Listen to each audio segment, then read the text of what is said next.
Seigneur, notre Dieu, vraiment, tu es là, présent parmi nous. Et Seigneur, on a vraiment besoin de ton Esprit Saint. On a besoin, Seigneur, que tu ouvres nos cœurs à l'entendement de cette parole. Ce matin, on va parler d'un sujet qui est c'est tout important. De fait, toute la Bible est importante. Mais principalement, ce point, Seigneur, que tu veux qu'on parle ce matin, vraiment, c'est d'écouter ta parole. Qu'on soit à l'écoute de ta parole, qu'on soit à l'écoute de tes prédications, qu'on soit à l'écoute constamment de ce que tu as à nous dire. Et Seigneur Dieu, ce matin, ma prière et notre prière, c'est vraiment que tu nous aides, vraiment, à approfondir le sujet, selon ta volonté, pas selon notre volonté, pas la chair qui veut parler, c'est vraiment Dieu qui veut parler. Seigneur, merci de cette opportunité que tu nous donnes, de ton Esprit Saint qui nous aide vraiment à communiquer les uns avec les autres, mais surtout pour te donner la pleine gloire à qui te revient. Vraiment, Seigneur, merci d'être là présent, puis on te remet tout cela entre tes mains, dans le nom de Jésus. Amen. Voilà, fait que le sujet, si vous avez eu le bulletin, le petit communiqué, c'est vraiment « Écoute, mon fils, et sois sage ». Ça dit au complet, parce que ça, c'est mon titre. Mais le verset lui-même, Proverbe 23, 19, c'est « Écoute, mon fils, et sois sage. Dirige ton cœur dans la voie droite. » Vous savez, Charles Spurgeon a donné ce sermon-là. Moi, c'est pas parce que j'ai fait un copier-coller. Je me suis inspiré de quelque chose là-dedans. Le 22 juin 1890. Fait que ça fait juste 132 ans de ça, il y a un petit peu plus. Et puis, c'est incroyable de voir comment est-ce que l'être humain n'a pas changé. On est tous pareils. Même ceux qui sont vivants en 1890, il y avait les mêmes problèmes que nous, mes frères et sœurs, tout simplement. Moi, je l'ai adapté à chez nous, je l'ai adapté. C'est bien sûr qu'on se nourrit de différentes choses, de différentes lectures, mais la parole de Dieu est toujours la plus forte.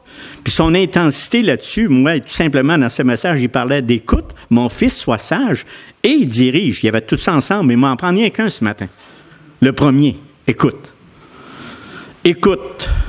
Voyez-vous, la semaine passée, j'ai écouté le message de Vincent que j'ai beaucoup apprécié. On a ce privilège-là, quand on ne peut pas être là, ben on le met sur Internet. Puis mes frères et sœurs, on est tellement bénis. J'ai pu l'écouter, enfant d'obéissance. Puis c'est drôle que Dieu, depuis 2-3 semaines, que ça me touchait vraiment le cœur de vous parler de ça, l'écoute. Qu'est-ce que Dieu dit sur l'écoute? Et puis là, ben j'étais rempli d'écouter ça parce que ça fait la suite. Parce que tu as beau être des enfants d'obéissance qui t'amènent la connaissance et tout ça, mais si tu n'écoutes pas, tu n'as pas de connaissance. Tu as beau lire, mais si tu ne mets rien en pratique. Donc, c'est ça. Donc, moi, ce que je vais vous dire sur l'écoute aujourd'hui, c'est sûr que écouter, c'est un sujet large, c'est un sujet qui peut amener bien des affaires, mais si on sortirait toutes les versets, on en aurait pour plus longtemps parce qu'il y en a quand même 470 versets au niveau de l'écoute. Fait qu'on touchera pas tout. Fait qu'il dit dans différentes zones, il faut écouter. Mais moi, celui que j'aimerais soulever ce matin, qui vraiment vous parler, puis de vous donner, c'est l'importance de l'écoute, de la lecture dans la parole de Dieu et de l'Église et de la prédication.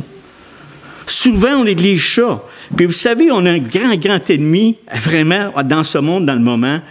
Et puis, c'est la réalité de tous les jours, là. C'est pas quelque chose... C'est pour ça que je vous ai parlé de Charles Spurgeon tout à l'heure, parce que... je dis, il n'y a rien de nouveau, hein? Il n'y a rien de nouveau sur le soleil. Mais nous, c'est pire. Il a dit, oui, mais lui, il ne sait pas, Charles, là. Mais c'est pire. Parce que nous autres, on a de quoi qui est détruit beaucoup plus vite que ça. Les médias. Chose qui n'était absolument pas là. Des médias où tu peux parler au bout de la terre en l'espace de 2 minutes, 1 minute, 1 seconde, tu te connectes au bout du monde.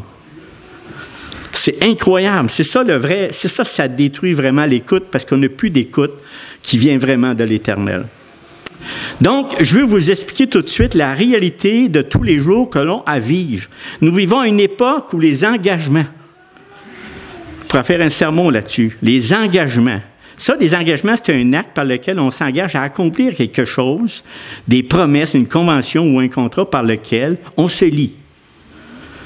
Bien, aujourd'hui, nous les abandonnons facilement à cause de 3 raisons importantes qu'on a besoin de méditer et réfléchir longuement parce qu'on fait partie de l'individualisme total. Ça, c'est pas à sortir de là. De plus en plus on vit dans notre petit monde, dans notre petit cocon, dans notre petite maison. Pas plus, achalez-moi pas.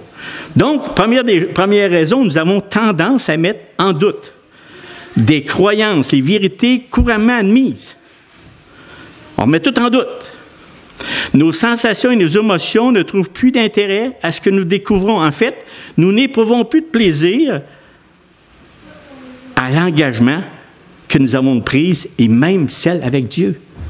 On a un engagement qu'on a pris avec Dieu. Dieu nous a sortis de là. Mais on a pris un engagement avec Dieu. Un autre point, nous sommes indifférents et insensibles. J'en reviens pas. Qui ne montrent aucun sentiment envers les autres. Aucune empathie. Ça veut dire, et tout simplement, la capacité à se mettre à la place de l'autre afin de comprendre son mode de fonctionnement. Ses pensées et ses émotions. Joie, tristesse, souffrance. Il dit, c'est ton problème, mais pas le mien. Et cela, on fait ça même, nous, entre nos frères et sœurs, nous, frères et sœurs. Ça, tout cet aspect-là nous touche. Tout cet aspect médiatique nous touche. Nous mettons des attentes excessives. Ça, c'est la troisième raison qui nous empêche de faire nos engagements. C'est-à-dire que nous demandons la perfection, sans débordement, sans erreur. Il ne faut pas que tu fasses d'erreur. Par exemple, si je me marie avec toi, qu'est-ce que tu as à m'offrir? Car je m'attends à ce que tu me rendes heureux. En tout temps. Wow! Arrête de me dire, moi. Je vais vous dire franchement. Ou encore, si tu ne donnes pas ce que je te demande, 3 petits points, ça veut dire que c'est fini. Bon. Ou encore, tu as fait encore une erreur. Ça avait lâché. Ça avait de lâcher. Voyez-vous, tu mets en danger mon engagement. C'est ça que ça veut dire. Le veut dire, tu mets mon danger. Donc, nous faisons cela même avec l'Église de Christ. Tu n'as pas dit ce que j'aimerais entendre, donc, je pense m'en lâcher. T'sais?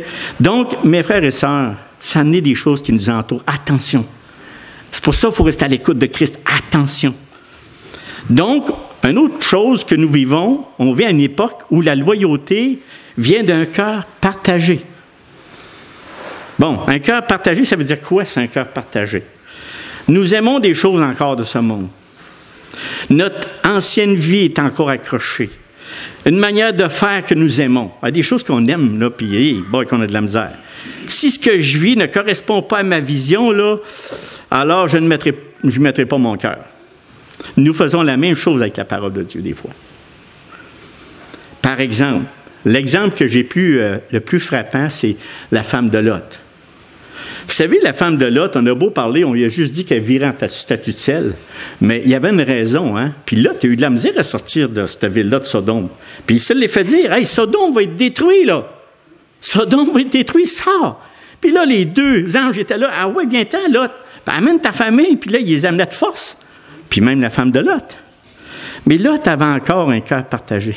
Elle aimait Sodome. Elle aimait encore ce qui se passait dans Sodome. Je ne vous dis pas, qu'importe son état spirituel, ce n'est pas ça que je veux vous parler. Je veux vous parler qu'elle avait un cœur partagé. Il n'était pas totalement Dieu. Elle avait un cœur partagé. Fait que là, elle s'en allait avec l'autre, puis elle s'en allait avec l'autre, puis les 2 ans, tu sais, en avant, ils suivaient. Puis là, à un moment donné, là, il faut que je regarde. Elle a regardé en arrière, elle virait en statut de sel. Wow! OK, c'est ça un cœur partagé. Souvent, là, dans nos actions, c'est ce qui se passe. C'est ça qui est en danger. Il ne faut pas trop regarder en arrière. On va en avant. Parce que ce monde est séducteur. Ce monde émet des choses qui sont anti-Dieu, qui sont vraiment contre. Par contre, nous n'avons pas de cœur partagé quand il s'agit de nos intérêts personnels. Ça, c'est mes intérêts personnels. Ou de dépendance personnelle. Ou d'apitoiement sur soi. Ou de sentiment de rancœur. Écoute, j'ai le droit d'avoir de l'amertume envers telle personne ou telle chose, tu sais. Mais encore là, ça ne justifie rien. C'est ça, on vit dans une époque d'un cœur partagé. On n'est plus loyal à nos engagements, loyal envers ce que nous autres on fait. On a besoin de Dieu. Et finalement, le 3e élément, nous vivons à une époque où l'expression de notre propre opinion compte. Plus qu'une écoute active, attentive.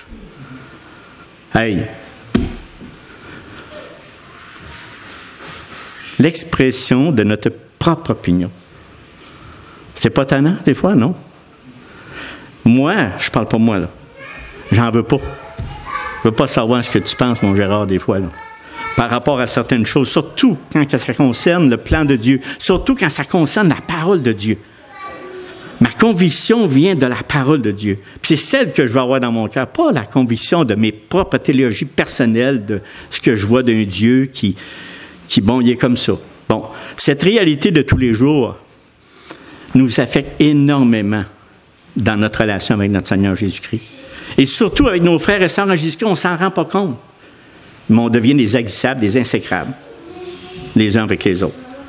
Notre esprit est tellement contaminé par les pensées de ce monde qu'on ne se rend plus compte que nous sommes en dehors de la volonté de Dieu sur plusieurs vérités bibliques.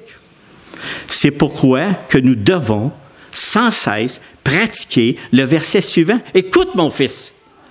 Écoute, mon fils. Sois sage. Puis dirige ton cœur dans ta voie droite, dans la voie droite qui est Christ. » Or, la volonté de Dieu, le Père de notre Seigneur Jésus-Christ, désire que nous l'écoutions. En doutez-vous? J'espère que je n'apprends pas. Hey, il désire ça. Une nuée vient les couvrir, et de la nuée sortit une voix forte. Celui-ci est mon Fils bien-aimé. Écoutez-le. Écoutez-le. Marc 9, 7. Cette même vérité est répétée dans Matthieu 17, 5, dans Luc 9, 35. C'est simple. Écoutez-le. Voici mon Fils bien-aimé.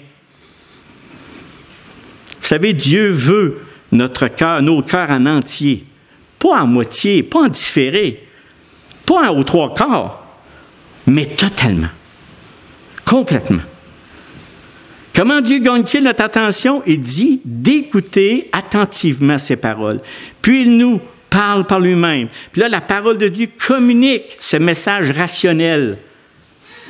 C'est un message rationnel. Il n'y a pas d'erreur. Il n'y a pas d'erreur. Il n'y a pas manqué une virgule. Il n'y a pas manqué rien.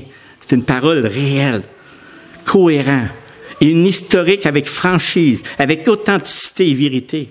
Philippiens 4,7, il dit « Et la paix de Dieu, qui surpasse toute intelligence, gardera vos cœurs et vos pensées en Jésus-Christ. » Merci Seigneur. Merci Seigneur, parce que je suis bien content que ce verset-là soit là. Ça me rassure, parce qu'il va me garder mes pensées en Jésus-Christ. Puis il va garder mon cœur en Jésus-Christ. Mais comment? Comment? Bien, en l'écoutant. En l'écoutant. Il faut l'écouter. Y croyons-nous de toutes nos forces? Y croyons-nous, mes frères et sœurs? Un jour, je me rappelle très bien, et ça fait 41 ans de ça, depuis plusieurs mois, Dieu touchait vraiment le cœur de mon épouse par sa parole. Ah, elle l'écoutait chaque jour attentivement. Elle avait vraiment un épuisement physique, puis sa santé, mais son réconfort, c'était les Écritures. Puis ce jour-là, je lui ai demandé ce qu'elle avait appris. Et moi, de répondre avec arrogance, « Oui, j'ai bien ça, mon péché, oui, mon opinion tortueuse. » OK, sur la parole de Dieu, afin d'étouffer vraiment ce que Dieu avait semé dans son cœur et ce qu'elle venait de dire. Et là, elle me dit, « Hey, parole sage qui vient de Dieu et de l'Éternel. Commence donc par lire sur le sujet et puis après, tu vas pouvoir savoir de quoi tu parles. » Tu sais, quand même, c'est un raisonnement assez clair qui m'a fait pas mal. OK? En attendant ces paroles, c'est venu me chercher, mes frères et sœurs, dans le plus profond de mon être. Mais ça, c'est Dieu qui a fait ça. J'ai pas de gloire là-dedans. Dieu voulait vraiment m'assommer. Il voulait vraiment me mettre au knock-out, si on peut le dire. Car elle avait parfaitement raison. Parfaitement raison. Comment je peux parler de choses qui concernent Dieu alors que je ne le connais même pas? Hein? Sans m'en rendre compte, mes frères et sœurs, je venais de faire de l'écoute attentive, de l'écoute active. Une telle écoute, ça fait de quoi? Ça a suscité une vive émotion en moi. Cette écoute délibérée, réceptive, a nécessairement généré une action. C'est fort, les Écritures, c'est fort, la parole de Dieu. Mais il faut que tu l'écoutes. Il faut que tu l'écoutes. On va approfondir, mais si vous sortez d'ici et vous ne savez pas ce que j'ai parlé, ça ne va pas bien. Vous allez voir que le mot « écouter » sort longtemps et souvent. Mais tu l'écoutes. Il faut écouter la parole. Et la parole nous fait agir. C'est là. J'ai dit, ouais, OK. J'ai ouvert la Bible et j'ai commencé à écouter la voix de Dieu. Ça, c'est le miracle de l'Éternel. Pas moi, j'ai aucune gloire là-dedans. Mais dès le début de ma lecture de la Bible, j'attendais la vérité suprême qui me touchait vivement chaque jour. C'est fou, hein? Aujourd'hui, je me rappelle de ça, puis je dis, wow, que la parole est puissante, que la parole est forte, mais il faut que je l'écoute. Il faut que je l'écoute. La parole de Dieu faisait du bien à mon âme. Je voyais que j'étais pécheur, une personne qui avait besoin de Christ, le puissant Créateur, qui est mort pour le pécheur. Une profonde repentance m'envahit jour après jour. Ça ne se fait pas instantanément, là. On parle de plusieurs jours. Ainsi qu'une gratitude totale et sincère envers Dieu. Merci Seigneur, comme on a si bien prié tout à l'heure. Merci Seigneur de nous avoir ouvert les yeux, d'avoir mis de la lumière dans nos vies. Frères et sœurs, la majorité d'entre nous avons vécu ce moment de régénération de notre être tout entier avec le Dieu Tout-Puissant. Alors, comment se fait-il que cette joie du salut, avec les années, se refroidit? Que nous devenions moins enthousiastes. J'ai passé ces périodes-là, sentez-vous pas coupable. C'est pas vrai qu'en toutes ces années-là, j'ai pas eu du désert, des bouts de rough, des bouts de pas clairs, des bouts de brûleux. Mais le Seigneur m'a regardé dans sa main. Et ça, je le loue et je lui rends grâce. J'ai aucune loi à dire que là, j'ai pas fait. Non, je vous le dis sincèrement. Mais il me posait la question que nous devions moins enthousiastes, moins zélés pour écouter la parole de Dieu dans nos maisons et surtout à l'Église locale. Donc, vous allez dire, oh oui, mais dans la maison, on va le faire un peu. Mais ce qui se passe dans les années ici, mes frères et sœurs, c'est incroyable. L'année 2023 s'en vient, 2024, 2025, 2026. Mais qu'est-ce qui se passe? On est en train de vider les églises, même évangéliques. C'est incroyable. Là, moi, je vous dis ça, là, mais prenez garde, mes frères et sœurs, qu'on n'a plus besoin de l'Église locale. Non, l'Église locale, pour moi, c'est une vie. Pour moi, c'est d'être écouté. Pour moi, d'entendre la parole de Dieu en prédication, en lecture, c'est une essence fou pour moi. Ça me donne du zèle. Ça me donne de l'énergie. Parce que je vous vois persévérer chaque jour avec Christ. Chaque jour, je vous vois avancer. Moi, c'est un réconfort. J'espère que je suis un réconfort pour vous autres. Parce que c'est important, mes frères et sœurs. Lorsqu'on commence à mettre l'Église locale de côté, on vient de perdre la vision, on vient de perdre l'écoute totale de ce que Dieu a à dire sur tout ça. Dire, oui, mais je lis ma Bible chez nous. La relation humaine. Dieu, les frères et sœurs, c'est extrêmement important. Là, je vais dire pourquoi. Pourquoi? Comment je veux dire? Comment se fait-il que cette joie de salut? C'est parce qu'après un certain temps, notre cœur, qui était entièrement en Christ, devient partagé. Jour après jour, contaminé par l'influence des pensées de notre époque. Il y en a-tu des pensées de notre époque? Ça rouvre le matin, c'est pour ça que je ne l'ouvre pas trop de longtemps d'une journée, le radio, qu'importe, parce que ça n'arrête pas. Je pense que c'est 24 heures sur 24 que tu peux écouter ça, mais qu'importe. Donc, pour reprendre l'exemple de Vincent la semaine dernière, quand on fait ça, on nourrit notre chair de notre orgueil, de notre vanité, notre arrogance, notre propre justice, notre amertume, nos propres opinions, nos intérêts personnels, nos dépendances personnelles, notre apitoiement sur soi et nos sentiments de rancœur qu'on ne devrait jamais avoir, qu'on devrait mettre au pied de la croix. J'ai repris les paroles, mon frère, c'est tant ça que tu avais parlé, puis j'avais beaucoup apprécié parce que le remède est toujours là, c'est l'écoute de la parole de Dieu va pousser ça plus loin. Vous savez, notre vieille nature reprend le dessus subtilement et avec ruse, puis Vincent a touché ça un petit peu. Pas complètement, car Dieu nous a vraiment régénérés. Et il nous a donné réellement une nouvelle vie.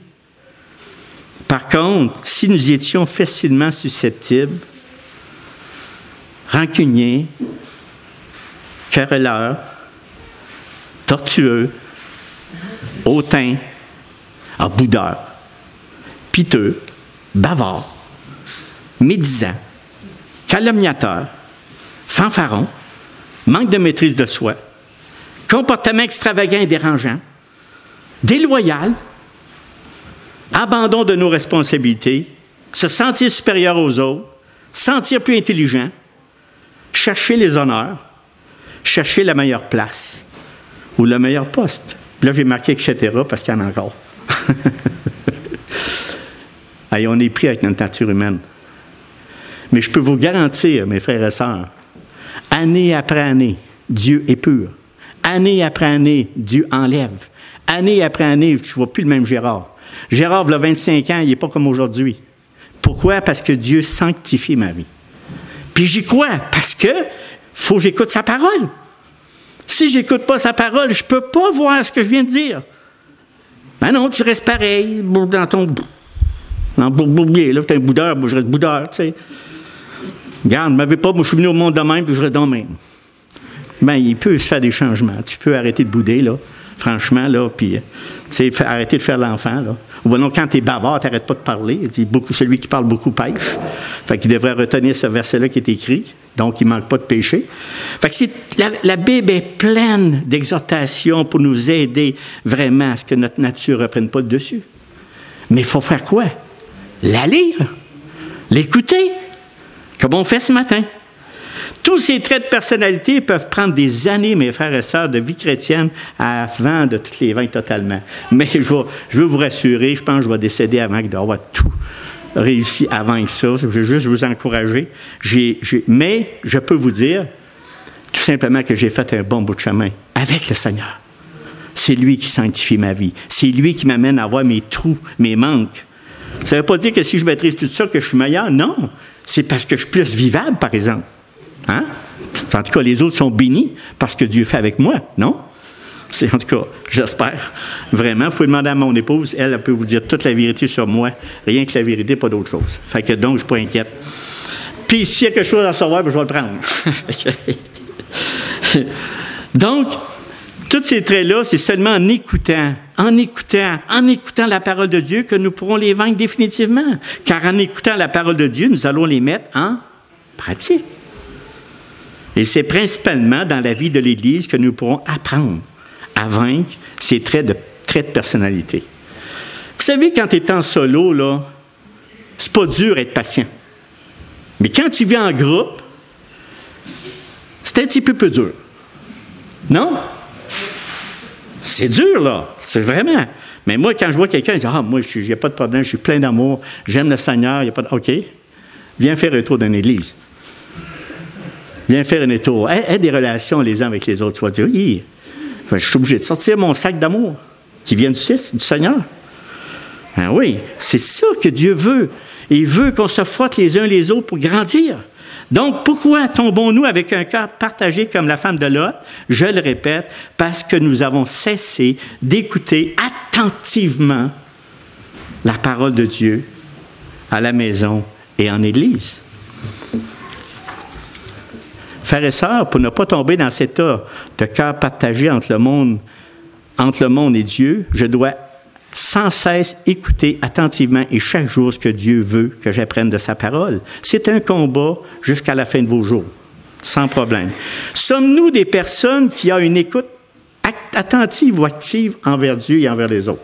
J'ai rajouté envers les autres parce que j'ai remarqué qu'on peut se vanter d'avoir une écoute attentive et active avec Dieu, mais il est insécrable envers les autres. Les deux, là, mes frères et sœurs, vont ensemble. Là. Plus nous avons une écoute attentive ou active envers Dieu, plus nous aurons aussi une écoute attentive ou active envers les autres. Ça va de pair. Ben oui, l'inverse est aussi vrai. Plus notre écoute attentive ou active envers Dieu est faible, c'est un petit peu, là, ça sera la même chose envers les autres. Ça sera la même chose. Fait que tu traites les autres comme tu fais avec Dieu.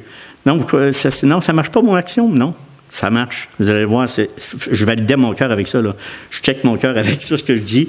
Puis plus je m'approche de Dieu, plus je peux vraiment avoir une écoute active et vraiment attentive envers mon prochain parce que je suis à l'écoute attentivement de la parole de Dieu. Bon, là, je suis rendu dans ma déclaration d'intention. Je ne sais pas si j'ai mis tout, mais ce que je veux vraiment vous dire, là, c'est le mot ce matin qu'on veut retenir. C'est écouter. Ce mot est extrêmement important à comprendre, mes frères et sœurs. Pourquoi? Parce que si nous ne comprenons pas bien ce mot, nous nous privons d'énormes bénédictions que Dieu veut que nous recevions au cours de notre vie. Beaucoup. Pas qu'un peu, beaucoup. C'est par ce mot que nous pouvons recevoir le salut, vous savez. Et par la suite, c'est par ce mot que nous pouvons entretenir une véritable relation avec Christ. Grandir dans la connaissance de Dieu. Et finalement, participer activement à notre sanctification jusqu'à notre mort physique. Nous verrons, puis on va voir l'importance qui va suivre d'avoir une écoute active sur la prédication et la lecture de la parole de Dieu. On va voir 3 points. Le premier, c'est l'importance d'avoir une écoute active. Tu en as dit pas mal, hein? Oui, mais il en reste encore. Écoutons sans préjugés, c'est mon deuxième point. Écoutons sans préjugés. Ça tue énormément l'écoute. Et le troisième point, que devons-nous faire pour avoir une écoute attentive ou active? Je vais vous donner un moyen pour s'en sortir, là. Hein? Pour ne pas vous laisser sans un outil de base. Donc, commençons. Dans notre fort intérieur, vous direz ce matin, « Ah, Gérard, écoutez. » Eh bien, mon cher Gérard, ben, on est tous ici en train d'écouter, prêts à t'entendre. Je ne sais pas pourquoi tu as besoin de nous parler, de nous exhorter là-dessus. Vous avez absolument raison. Vous avez absolument raison. Puis d'abord, je suis très heureux de vous avoir ici. Je peux avoir quelqu'un à qui parler. Je suis bien content de vous avoir là, que vous soyez dans cette salle en pleine attention, dans le but d'entendre ce que Dieu veut que nous apprenions par le mot écouter. Et ça, c'est vrai. Mais on a besoin de cette exhortation-là. Pour Dieu, ce mot est extrêmement important. Moi, juste l'effet d'étudier, d'avoir pris tout le temps que j'ai mis là-dedans pour apprendre ce que Dieu veut que j'apprenne avec ce mot-là, écouter, ça m'exhorte énormément. Et j'espère que vous allez être bénis de ça. Parce que, oui, car une écoute active t'amène où? À la connaissance et à l'obéissance. Exactement la suite du message de mon frère Vincent de la semaine passée, c'est la suite. Pas parce qu'il a manqué son coup, là. C'était très bien ce qu'il a fait. C'est qu'on en rajoute une. On en rajoute une. C'est parce de avoir l'obéissance et la connaissance, mais pour ça, il faut t'écouter. Il faut t'écouter. Donc, cette exhortation à entendre n'est pas seulement dans Proverbe 19, 25, comme j'ai dit tantôt. 159 fois, on a le mot « écoute », puis on a 271 fois le mot « écouter ». Fait que si quelqu'un, il dit, qui prend chaque verset, faites-le, là. Vous en avez pour toute la semaine. Peut-être que vous n'aurez pas le temps de travailler, mais il y en a vraiment tout ce que Dieu nous dit de faire. Écoutez! Écoute Israël! Et la voix de la loi et les prophètes. Comment de fois on voit ça? Écoute Israël! Ce n'est pas facultatif, c'est une question de commandement et de promesse. Incline ton cœur et viens à moi. Écoute et ton âme vivra. Écoute et ton âme vivra. Écoute-moi attentivement et mangez ce qui est bon. Je suis frappé de voir le mot, ce qui est accroché à chaque fois. Nous ne pouvons pas trouver la vie éternelle à travers l'œil du corps. N'oubliez pas ça. Nous ne pouvons, je répète, nous ne pouvons pas trouver la vie éternelle à travers de l'œil du corps, l'œil. La vérité vers le cœur passe par l'oreille. J'ai inventé quelque chose, moi, là? Romains 10, 17, il dit « La foi vient de ce qu'on entend, et ce qu'on entend vient de la parole de Christ. » Fait que c'est pour ça que ça ne passe pas ici, ça passe ici. C'est l'oreille.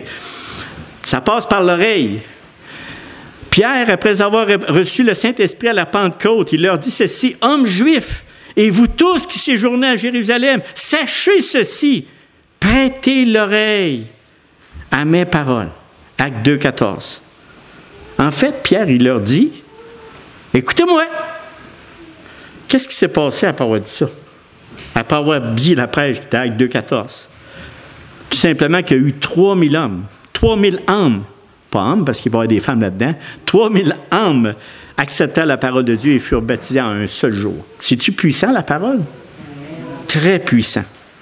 Je le répète, l'exhortation à attendre est extrêmement importante. Pourquoi? Parce que l'effort et l'énergie que nous mettons à être attentifs à ce que Dieu dit au travers de sa parole nous fait toujours grandir, mes frères et sœurs, toujours, même si on ne s'en rend pas compte. Si on mange trop par jour, puis on devient pas mal plus gros, ça, c'est vrai que ça paraît, mais la parole de Dieu, vous ne viendrez pas gros. Vous allez être juste simplement rempli de l'Esprit, vous allez être rempli des pensées du Seigneur. Ça ne vous mettra pas au base. Critiquez pas là-dessus. Vous pouvez en prendre tant que vous voulez écouter, il n'y a pas de problème à ce moment-là, vous allez grandir. dans la sagesse et la grâce de notre Seigneur Jésus-Christ. Tandis qu'un manque d'écoute nous empêche de connaître les pensées de Dieu, les bénédictions qu'il veut nous donner. C'est fou comment on s'en prive. Nous sommes privés par le fait même d'une multitude de grâces que Dieu veut nous donner à celui qui est attentif à sa parole. Bien là, certains vont me dire qu'ils lisent la parole de Dieu, qu'ils n'ont pas besoin d'être si attentifs à la prédication de la parole de Dieu et l'écoute de la parole de Dieu. Généralement et bien souvent, nous lisons la parole de Dieu comme nous entendons la parole de Dieu. Et je m'explique. Quand nous lisons la parole de Dieu, je pose des questions. Là, vous allez, je suis en train de vous mettre quelque chose là. Est-ce que nous prenons le temps, mes frères et sœurs, de méditer, de réfléchir profondément à ce qui est écrit dans la parole de Dieu? Exemple. J'en pose un. Là, on a des devoirs. On en a 3. Luc 8, 18, il dit ceci. « Prenez donc garde à la manière dont vous écoutez. » Hey, c'est pas pour rien comment c'est phrasé, là. « Car on vous donnera à celui qui a, mais à celui qui n'a pas, on ôtera même ce qu'il croit avoir. » Je suis certain, vous savez pas mal de ce qui est situé, ce verset-là. C'est vraiment la verset du sommeur. Puis c'est là-dessus, c'est que les disciples, que ça voulait dire ce verset-là, c'est les disciples devraient faire connaître les choses dont Jésus parlait. Puis ceux qui suivaient Jésus devaient prendre garde à la manière dont il écoutait. Il écoutait Jésus directement. Ils sont très privilégiés, hein? Il écoutait le Seigneur, le Dieu en vivant, en fait en chair. Et s'il écoutait, il recevait son message avec foi. Et il recevait alors les nouvelles vérités, de nouvelles vérités. Par contre, s'il ne recevait pas ce qu'il attendait, il perdait ce qu'il avait. C'est ça que ça veut dire, ce verset. Puis ce verset a été dit tout de suite après la parabole des sommeurs. Donc, la leçon à tirer de ce verset, c'est « Sommes-nous de la bonne terre? » Sommes-nous de la bonne terre pour Dieu? Et sa parole, avec un cœur honnête et bon, que nous retenons, puis on porte du fruit avec persévérance. C'est ça que ça veut dire, ce verset-là. Quand tu y fais toute son petite exégèse, tu regardes ça, là, tu te dis, Seigneur, je suis une bonne terre. Oui, tu l'as fait parce que tu m'as régénéré, tu m'as appelé, tu m'as ouvert les yeux, tu m'as mis la vérité dans mon cœur. Maintenant, qu'est-ce que j'en fais? Qu'est-ce que j'en fais? Deuxième question, est-ce que nous avons un zèle pour vouloir vraiment comprendre la vérité telle qu'il est écrit, sans sauter des lignes et des chapitres? On est porté des fois à faire ça, puis il y a des chapitres qu'on n'aime pas.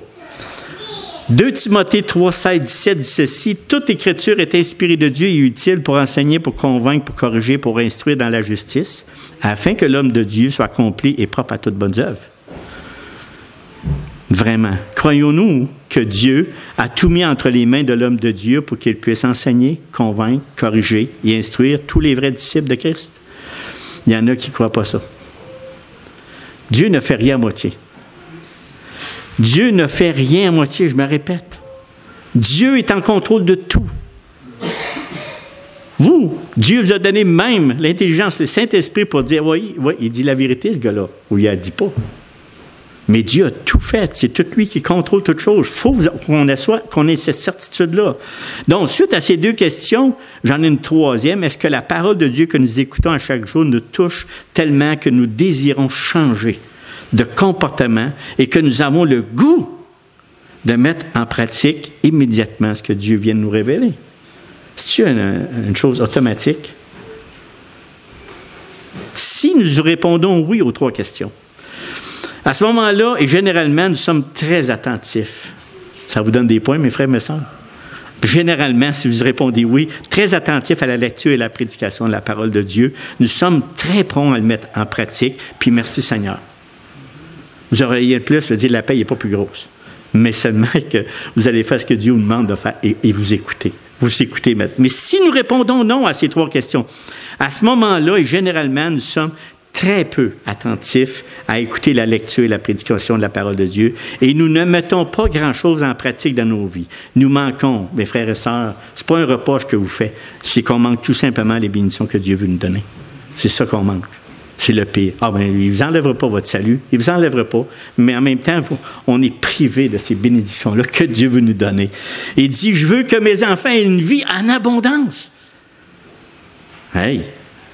Quand tu suis la parole de Dieu, il te donne une vie en abondance. En tout cas, moi, je suis occupé. Je me tiens occupé pas mal, mais merci Seigneur. mais on a une vie en abondance, mais dans la lumière. Dans la lumière. Le mot écouter, ça veut dire, il est temps que j'en parle peut-être, le mot écouter veut dire quoi? Ça veut dire quoi écouter? Être attentif, tendre l'oreille pour entendre, prêter son attention à ce que quelqu'un dit pour l'entendre et le comprendre. Tendre l'oreille pour entendre. Prêter son attention. Quand nous venons à l'Église, mes frères et sœurs, veillons à écouter dans le but d'obtenir la foi dans le Seigneur Jésus. Visons cette chose bénie. La foi vient en attendant. Pas d'essayer de croire, mais bien d'entendre ce que nous devons croire. Car la foi vient de la connaissance et de l'évidence, et l'écoute attentive et active nous apporte tout ça. En outre, l'Évangile a une puissance qui tend à créer la foi et le Saint-Esprit se plaît à utiliser la folie de la prédication pour susciter la foi. Cette foi-là, plus on écoute, plus votre foi grandit. Wow! Dieu est rendu vrai. Christ Jésus, mort pour nos péchés, est rendu vrai. J'ai lu la semaine passée, il y a 2 jours, c'est qu'il y a un prédicateur qui enseignait à son Église, puis il n'avait pas été touché par la grâce de Dieu. Il a dit, quoi? Il enseignait.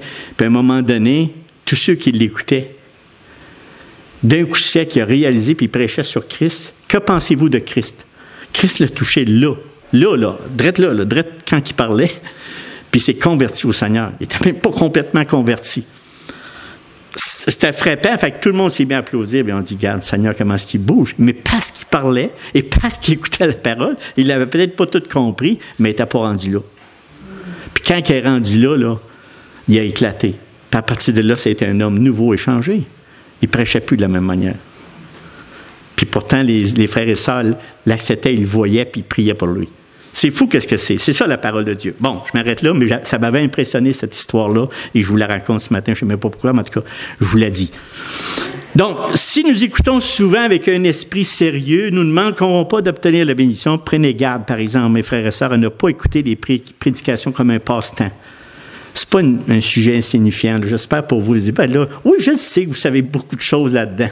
Je le sais. Mais en même temps, c'est un rappel. C'est un rappel constamment. Des fois, je me regarde et dis, waouh, on revient toujours. Oui, oui. Écoutons l'Évangile dans le but de toujours être sauvés par lui. Deuxième point. Écoutons sans préjugés. Mes frères et sœurs, c'est un item qui, j'espère que je n'offenserai personne, mais c'est un point extrêmement important à garder dans nos cœurs. Parce que notre nature humaine, que j'ai parlé, j'ai commencé comme ça, est toujours là, puis on a des préjugés. Définition du mot préjugé, c'est un jugement sur quelqu'un, quelque chose qui est formé à l'avance selon certains critères personnels et qui oriente, en bien ou en mal, les dispositions d'esprit à l'égard de cette personne ou de cette chose. Puis même, des fois, c'est l'Église. C'est avoir un préjugé contre quelqu'un ou quelque chose. Opinion, en fin de compte, adoptée, si on adopte une opinion sans examen, souvent imposée par le milieu ou par ton éducation. Ça, c'est des préjugés. Vous savez, ça, c'est un point, par exemple, qui était dans le message de notre cher Charles Spurgeon, 132 ans après. Il dit, waouh, il dit, non, encore aujourd'hui, on a encore cette chose-là qu'on doit vaincre, faire attention à nos préjugés. Donc, la vérité inscrite dans la parole de Dieu ne plaît pas à toutes les personnes qui ne sont pas régénérées. C'est vrai. Pourquoi? Parce que l'affection de la chair est intimité contre Dieu. Parce qu'elle ne se soumet pas à la loi de Dieu et qu'elle ne peut même pas. Donc, Romains 8, 7, donc il n'y a rien d'étonnant. Ce que je viens de vous dire là, il n'y a rien d'étonnant. Mais ce qui est très étonnant, par exemple, ce sont certains chrétiens régénérés qui ont une idée préconçue de ce que devrait être tout le plan de salut. À cause de leurs préjugés, ils ne sont pas en état de recevoir avec douceur la parole de Dieu qui est capable de sauver les âmes. Je lui ai dit qu'il est capable de sauver un prédicateur qui est en train de prêcher, capable de sauver qui il veut. Vrai? Bon. Mais leur but est de trouver plutôt des défauts au prédicateur. Mes frères, ça, j'en ai des défauts. Moi, ça me prend des béquilles. En tout cas, vous les voyez tous, mes défauts. Fait que donc, je vous le dis, là j'ai dit, qu'est-ce que je fais là, Seigneur? Il dit, prêche. Il dit, voilà, là, c'est toi, il fait ta job, puis c'est correct. Fait que, mais attention aux préjugés, parce que souvent, on se bloque. Ah, moi, j'aime mieux Vincent, moi, j'aime mieux un ci, j'aime mieux un autre. Ah, moi, j'aime bien mieux celui qui est à Montréal, à l'autre bout, là, qui a 1200, 1500, 1800, 2000 personnes. Lui, il marche, lui, il fonctionne. Mes frères et sœurs, on est rendu où? C'est des préjugés, ça. Le Seigneur, si on regarde les Écritures, regardez l'histoire de l'Église. Pendant des siècles et des siècles et des siècles, des églises se situaient en 10, 15, 20, 50, 60, 100. Quand ça dépasse à 100, là, ça, c'était des églises de Christ. Des églises qui suivaient Jésus-Christ. Des églises qui écoutaient la parole de Dieu, qui voulaient la mettre en pratique. C'était pas quelqu'un qui avait un cœur partagé. C'était pas quelqu'un qui était ici et là. Il penche un bord, penche l'autre. Bien, quel bord vous allez prendre? Prenez le bon bord. Prenez celui de Christ. Allez-y, il va aller par là. Comprenez? C'est ça que je veux dire. On arrête de pencher sur un bord ou sur l'autre. Ne tombons pas là-dedans. Souvent, ils doivent avoir quelque chose aussi, parce que ces personnes-là, ils ont quelque chose à critiquer et à censurer. Au lieu de profiter pleinement de la prédication de la parole de Dieu, ils n'écoutent pas. Mais ils sont là parmi nous pour juger. Vous savez, c'est un travail misérable et pénible que de prêcher à une assemblée dont certaines oreilles sont bouchées par des préjugés. J'espère, Seigneur, qu'il vous les débouche toutes. C'est ma prière. Je ne vous dis pas, puis je ne veux pas vous accuser, mais soyons des récepteurs du Dieu vivant, de sa parole. Vraiment, le soyons. Soyons ouverts. Je l'ai prié tantôt au début. Soyons ouverts. Ayons des oreilles attentives et ouvertes dans le but de bien saisir la vérité pour ensuite la méditer toute la semaine. Moi, en tout cas, le message à Vincent, toute la semaine, il était dans mon cœur. Je l'ai écouté mardi. Puis, il y a encore des choses qui sont dans mon esprit. Puis, c'est ça le but du chrétien. C'est ça le but du croyant. C'est ça le but de celui qui marche avec Christ. C'est de se nourrir de l'écoute de la parole de Dieu et de la prédication. Vous savez, mes frères et sœurs, ça fait 40 ans que j'écoute des prédications. J'en ai vu de toutes les couleurs, de toutes les sortes. Des prédicateurs très éloquents. Très éloquents. Et d'autres moins éloquents. Mais ceux que j'ai le plus appréciés, ça ne veut pas dire que je dénigre celui que je n'ai pas apprécié. Attendez, je finisse. Ce sont les prédicateurs que Dieu s'est servi pour me toucher profondément. Quand je sors là, puis il dit, ouf, elle est dure à avaler. OK, c'est correct.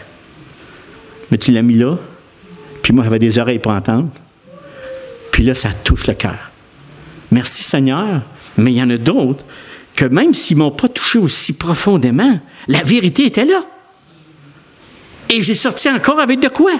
Il n'y a pas de prédication qu'on ne peut pas sortir avec de quoi. Il n'y en a pas. Moi, je ne sais pas, Dieu vous connaît. Chacun, il connaît le fond de votre cœur. Et c'est qui vous êtes. Même si vous essayez d'être caché, il sait exactement qui vous êtes. Et on apprend toujours quelque chose quand on a l'esprit ouvert à la parole de Dieu, quand on écoute la parole de Dieu. On s'en sort toujours béni et grandi. D'ailleurs, c'est notre prière. Vincent et moi et tous ceux qui ont la charge d'amener la parole de Dieu, c'est notre plus grande prière. Seigneur, aide mes frères et sœurs. Premièrement, touche notre cœur de façon à ce qu'on soit entièrement à toi, puis en même temps que ça touche nos frères et sœurs afin qu'on puisse grandir ensemble dans ta parole et dans ta connaissance. Donc, en écoutant attentivement, j'ai reçu beaucoup et d'énormes bénédictions de Dieu. Je ne m'en rends pas tout le temps compte, mais je suis encore avec mon épouse. Merci Seigneur. Parce qu'avec des fois, je n'ai pas tout un caractère, mais vous voyez tout le fond. C'est pour ça qu'il faudrait vous jaser avec mon épouse. Mais tout ça pour dire que j'ai des grandes bénédictions dans différentes choses. Merci Seigneur. J'ai pu grandir et entretenir une vraie relation équilibrée et efficace avec le Seigneur. Comme j'ai dit, je n'ai pas toujours été parfait, mais il me ramène.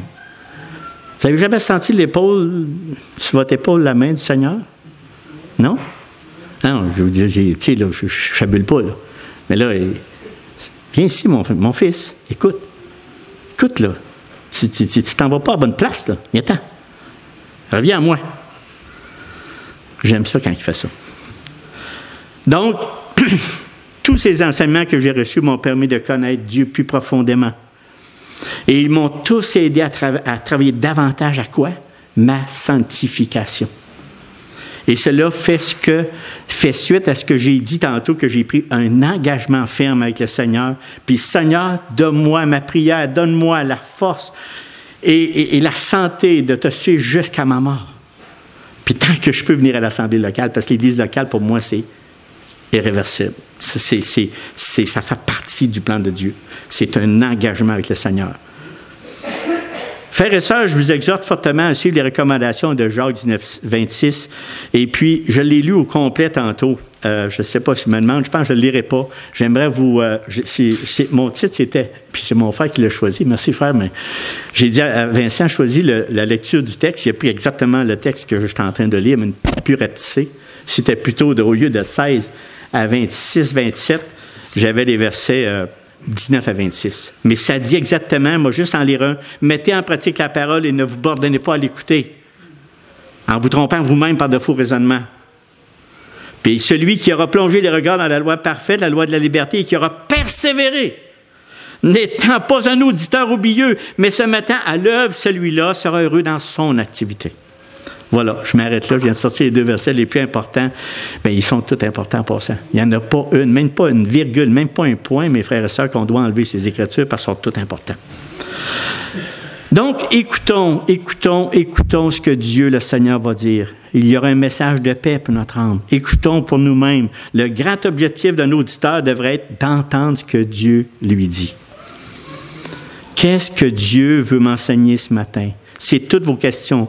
Ce que nous devons retenir ce matin, c'est que dans chaque prédication, il y a quelque chose pour nous et que notre premier devoir est de prêter attention à ce qui est pour vous, pour moi. Moi aussi, j'apprends là-dedans. Par exemple, j'ai quelque chose que je veux exprimer. Exprimer pour vous donner une image. Imaginez, là, j'ai un testament devant moi. Vous êtes tous les héritiers légaux. Là-dedans, dans ce testament-là, j'ai 73 millions à distribuer. On aurait pu dire 50 millions, c'est peut-être trop. J'ai ça à distribuer dans le testament. Puis là, dans ce testament-là, il dit, soyez vraiment à l'écoute. Parce que là, il dit, moi, chacun de vous est héritier. Là. Il n'y en a pas de moins, il y en a qui vont avoir plus, il y en a qui vont avoir moins, mais soyez à l'écoute. Vraiment. Puis là, je suis vraiment sérieux, là, je le regarde, puis là, il faut que je lise le testament. Mais il est long. Il y a 36 pages. Il y a des noms là-dedans, il faut que je répète tout, il ne faut pas que je manque un mot, il faut que je dise tout. Parce que là, moi, je suis quand même le notaire, il faut que je le lise, ce testament-là. Mais même si c'est long et fastidieux, puis des phrases longues, puis des fois, c'est-tu radoteux. Vous avez déjà vu ça, un testament? C'est radoteux, là, tu sais, je veux dire, ça radote là-dedans, mais c'est pas grave. Ça dit quand même qui sont les héritiers légaux. Quand je vous dis ça, là, êtes-vous à l'écoute? Non. Ah non, ben là, écoute, si ça serait vrai, de dire, oh, un instant, Gérard, tu sais quel montant tu m'as réservé? Moi, je veux le savoir. Je veux savoir vraiment lequel. J'ai-tu 100 000? J'ai-tu 1 million? J'ai-tu 500 000? Je ne sais pas. Mais je veux savoir. Moi, j'ai 36 pages à lire, peut-être 40. Là, m'en mettre assez pour vous tanner là-dessus, vraiment. Et puis là, ben, toutes les personnes sont là avec les yeux rivés. Puis même si j'ai dit ça, puis là, je vous dis, lorsque je vais vous donner le montant que vous allez avoir, il faut vous écouter le reste parce qu'il y a des conditions à la fin. Oh non! En plus, vous comprenez? En plus, tu mets des conditions à la fin. Oui, mais il faut que vous soyez à l'écoute. À l'écoute. Soyez à l'écoute, mes frères et sœurs. Je peux te dire une affaire, humainement parlant, là, quand on parle de quand même 70 millions, il y a quelque chose, puis vous êtes 40 ou 50, il doit certainement plus que 50 piastres, hein?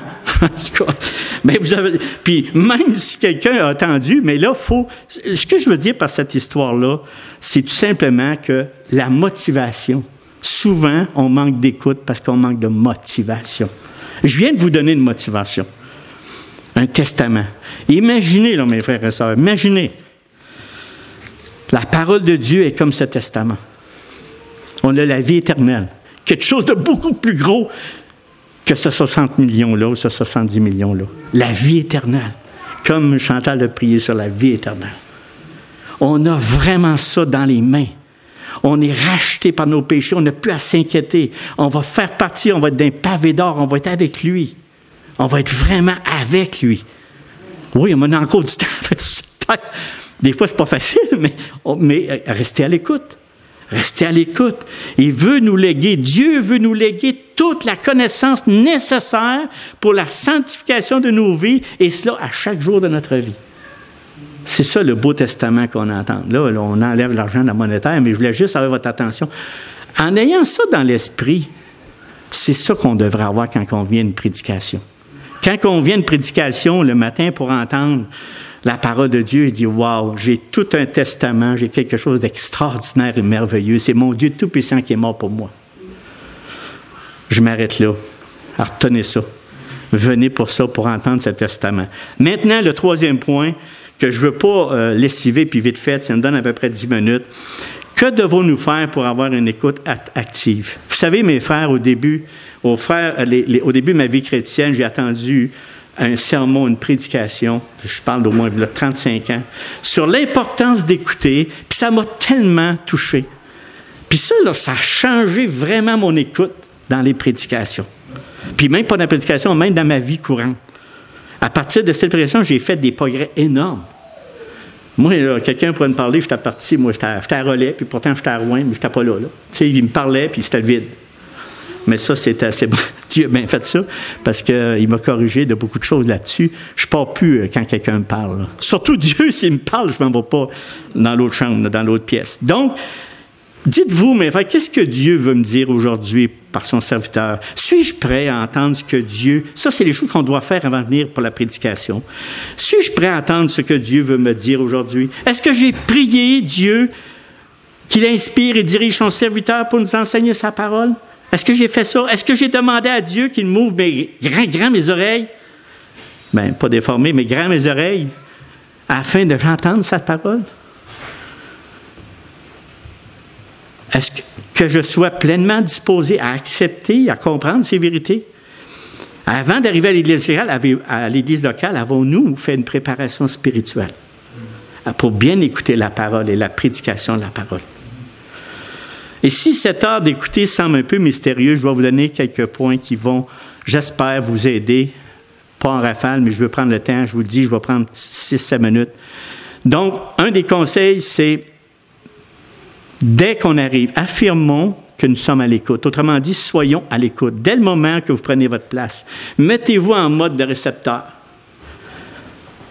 Arrêtez de penser à tout ce que vous avez fait un matin, là. Vous avez brûlé une toast, vous avez manqué votre coup, vous avez, en tout cas, tout ce que vous avez fait. Et que nous ferons cet après-midi. Ce n'est pas encore arrivé. Si vous avez des choses à faire, restez avec moi. C'est ça que vous faites. Soyez motivés. Motivez-vous à entendre la lecture de cette parole. À entendre ça. L'écoute active implique que l'on soit concentré et que tout notre être soit tourné vers celui qui parle. Vous faites bien ça parce que je vous vois, hein? Mais j'ai rien à dire, je vous vois. Mais ça y va, je vous aime aussi, très beaucoup. Donc, le corps de celui qui écoute doit exprimer cette démarche. Je sens que vous m'écoutez. Je sens que vous êtes à l'écoute. Je suis tout oui. OK? On se regarde, je suis tout oui. Bien, si vous êtes dedans, là, vous venez de faire le premier point. Le deuxième point, évitons les distractions. Généralement, la plupart d'entre nous, nous sommes facilement dérangés par toutes sortes de choses.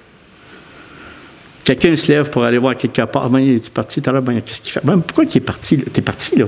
Toi, tu résonnes dans ta tête, tu es en train de réfléchir, il va-tu aux toilettes, il s'en va-tu en bas? Pourquoi? Mais tu n'es plus là, là. Tu n'écoutes plus, là. Ou tu dors, ou tu fais quelque chose, mais tu n'écoutes plus, tu n'es plus là. Là, tu viens de parler des faits. Hey, c'est vrai, voyons, ce qui est rendu, donc. Ce qui est rendu. Tout d'un coup, tu penses à ton chat, ton chien, à ton voisin, à ton patron. Moi, ce patron-là, s'il vient te revenir dans la tête comme ça, qu'est-ce qu'il fait là? À notre femme, à notre enfant, à notre mère, notre père, notre grand-mère. C'est toutes des distractions, mais évitons les distractions. Hey, plus tard, pensez-vous que je t'apporte de vous? Je suis obligé, mes frères et sœurs, de me concentrer.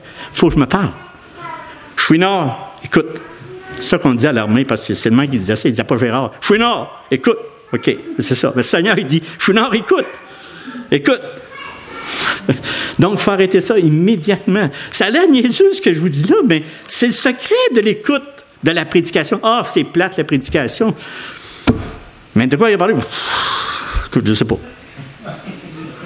Non, mais c'est pas ça, là. Ça devrait dire, hey, tu as dû voir telle affaire, écoute, on a parlé de ça, puis ça. Il y a tout le temps quelque chose. Je ne pourrais pas faire tout ce que j'ai dit, c'est pas vrai, là. Je veux dire, répéter ce que j'ai dit, mais il y a quelque chose que Dieu a réservé pour vous ce matin, dans votre cœur. Quelque chose qui est mis là. Puis là, ça va vous nourrir toute la semaine. Puis vous ne viendrez pas de même, mais ça va vous nourrir toute la semaine. Comprenez? Mais tout ça demande un effort, mes frères et sœurs, ça demande un effort. On ne peut pas arriver parce que quelqu'un me dit « Ah, j'ai de la misère, écoute, sa pauvre petite, elle dit, elle a de la misère. » Bien, j'aimerais ça le prendre. Si vous avez un problème, viens, on va se rencontrer ensemble. Je vais vous donner tous mes secrets de l'écoute active et attentive. Ça s'apprend. Ça s'apprend vraiment. Mais ça demande un effort. Notre esprit, il faut le garder en contact avec le prédicateur. Écouter la parole de Dieu. On écoute, on entend, mais ça demande un effort. N'oubliez pas que ce n'est pas votre moment, c'est le moment de Dieu. C'est le moment de Dieu. C'est mon troisième point, c'est le moment. Résister à l'envie d'éliminer l'enseignement par nos conseils. Là, il vient de dire quelque chose qui m'énerve. Là, ça me tape ses nerfs, ça. Puis là, tu restes dessus, là, puis là, tu es 20 minutes là-dessus. Là. Bien, tu as manqué l'autre 20 minutes. Pourquoi tu t'es arrêté là? Je t'ai frustré. On est là pour ça, pour déranger nos idées charnelles, pour déranger notre esprit charnel, pour déranger vraiment ce qu'on est nous-mêmes. On a besoin de la parole de Dieu, du Saint-Esprit de Dieu pour qu'il nous touche. Vraiment. Fait que je suis content, moi, que je vous dérange. Tu sais, je veux dire que le Saint-Esprit vous dérange. Oui, c'est ça. Mais restez sur la même longueur d'onde. Ah, je regardais ça plus tard. Prenez ça en note. Sortez votre petit bout de papier. Bon, il y a petit ça, là, puis ça m'énerve. On m'a checké ça à la maison. Mais c'est correct. Faites ça. Faites ça, puis c'est ça qu'il faut faire. Donc, restez avec moi. Restez avec nous. Restons avec le prédicateur. Puis après ça, plus tard, ne fermez pas votre récepteur. Vous le fermerez après, quand on aura fini. Donc, puis ne mettons pas trop de pression. Souvent, des fois, je dis à quelqu'un, « Oh, il dit ce qu'il vient de dire là, il ne faut pas que je manque de rien, il ne faut pas que je manque de rien. Voyons, ça n'a pas de bon sens. » Là, je tombe sur les nerfs. Je tombe sous pression.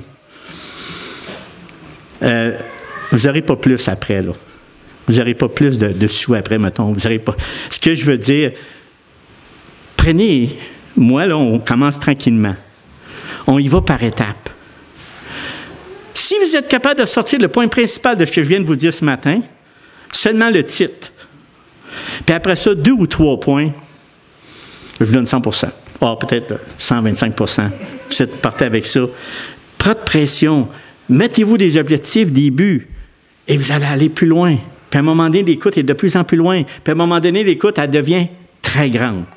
Et là, vous en êtes béni. Et puis là, ça rentre dans ton cœur. Sans t'en rendre compte, ça rentre dans ton cœur. Puis là, tu dis, ben voyons donc, tu es rendu le mercredi, tu dis, poup! Telle affaire te sort. Ça, c'est parce que tu as eu une écoute active. Tu as eu une écoute attentive. Ça va? Et je finis avec le dernier point. Attention aux commentaires, mes frères et sœurs, ça vient détruire ce que vous venez d'entendre. Souvent, des fois, on attend une prédication. J'ai rien entendu de plus stupide un matin.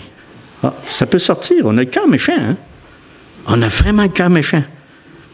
Ah, ben tout le monde sait ça, hein? Il ne m'apprend rien, ce gars-là. Ah, OK. Ça, c'est bon que vous gardiez ça vous-même dans votre cœur. Repentez-vous au pied de la croix avec ça, puis allez dire, Seigneur, viens à mon secours car je pêche. Il ne faut pas critiquer celui qui parle de manière blessante devant les autres. Il est nécessaire de respecter les sentiments de celui qui parle, quel qu'il soit, de même qu'il ne faut pas lui faire la morale. Bien, vous pouvez m'en faire, vous pouvez venir si vous dire, si j'ai manqué d'amour envers vous, mes frères et sœurs, vous pouvez dire, Gérard. Non, mais je ne veux pas fermer la porte, là. Mais tu sais, ce que je veux dire, il y a des choses de la manière qu'il faut le dire, de manière amour. Puis là, il y a aussi des comportements évités que je termine avec ça. Avez-vous de regarder quelqu'un avec le renfrognement? Tu sais automatiquement qu'il ne veut plus t'entendre. J'ai-tu exprimé comme il faut? On a dit, vas-tu se laver, vas-tu se fermer? Ou le silence complet, l'absence totale d'expression, comme une statue. Tu tronches les ongles. Ou tu cures les ongles, ou bien tu te joues dans les cheveux. Ce pas des choses qu'il faut faire devant le prédicateur. Jouer avec ton ordinateur, ton iPod. C'est toutes des affaires qui dérangent. Il va-tu finir? Hey, j'ai hâte, moi, là, parce qu'il faut que j'aille le dîner. Il va-tu finir? À regarder sa montre. Lire son journal. Ou, ouais. Tu sais, c'est tous des éléments, mes frères et sœurs, qui sont importants dans l'écoute. C'est toutes des choses qu'on doit apprendre. C'est fou comment est-ce qu'on doit apprendre des choses dans la vie. C'est des choses qui m'ont énormément aidé, qui m'ont aidé à être à l'écoute, de vraiment dire, hey, là, tu sors de là, tu dis, waouh, cette prédication-là, waouh, Ça m'a stimulé, ça m'a encouragé. Donc, lors d'écouter la lecture et la prédication de la parole de Dieu, mes frères et sœurs, cela requiert de la pratique et de l'engagement envers notre Dieu Tout-Puissant. Beaucoup d'efforts et de participation de votre part. Vraiment.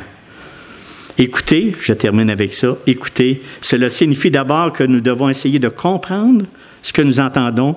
Allons au fond des choses, mes frères et sœurs, après avoir entendu un message. Regardons, allons au fond des choses, mais regardons-en en haut, regardons en bas, regardons à travers, examinons-le attentivement ce que nous avons entendu, mais n'arrêtons jamais l'écoute attentive de la lecture et de la prédication de la parole de Dieu. Donc, je termine en disant, écoute, mon fils, et sois sage. Dirige ton cœur dans la voie droite. Prions. Seigneur Dieu, notre roi, notre maître, nous sommes tellement heureux et conscients, Seigneur, de ta présence dans nos vies. Souvent même, on manque de reconnaissance, comme mon frère Jonathan priait. On manque de reconnaissance et on devrait toujours être en reconnaissance constante de ce que tu fais dans nos vies. On ne le voit pas toujours. Merci, Seigneur, de nous donner le goût de faire cette lecture régulière de ta parole de Dieu, d'entendre la lecture à l'Église, de venir écouter la prédication de la parole de Dieu. Seigneur Dieu, tu as tout fait pour qu'on puisse grandir dans la grâce, dans la sagesse, dans la connaissance. Et Seigneur, on t'en remercie du fond du cœur. Merci pour mes frères et sœurs qui sont là. Bénis-les fortement et protège-les dans toutes choses, dans nos Jésus. Amen.